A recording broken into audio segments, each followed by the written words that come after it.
চল সবাই মিলে কফি খাইতে যাই। ভাই আমি আগেই একটা কথা বলি, যার কাছে টাকা নেই সে আগে বলো, নাহলে পরে সমস্যা হবে।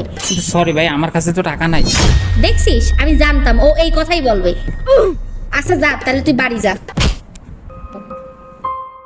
আরে ফয়সালের জন্য অনেক খারাপ লাগতেছে। আচ্ছা শোন, আমি একটু অষ্টম থেকে আসতেছি। ফয়সাল, এই নে 50 টাকা, ক্যাফেতে আয়। ইস, ফয়সালের সাথে এরকম ব্যবহার করে আমার অনেক খারাপ লাগতেছে। আচ্ছা ভাই, তোরা কফির অর্ডার দে, আমি 2 মিনিটের ভিতরে আসতেছি। ফয়সাল, এই নাও 50 টাকা, ক্যাফেতে আসো।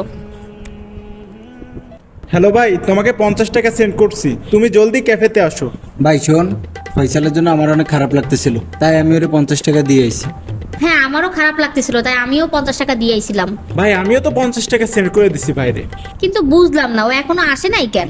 আচ্ছা দাঁড়া, আমি একটা ফোন করে শুনি। হ্যালো, তোর কাছে তো এখন টাকা আছে, তাহলে আয় ক্যাফেতে আয়, একসাথে সবাই তাহলে কফি খাই। আরে আমার কি পাগলে কামড়াইছে যে তোকে সাথে কফি খাইতে আসবো? এখন আমার কাছে 150 টাকা আছে, আমি ফুড কোর্টে বসে প্লেটার খাচ্ছি।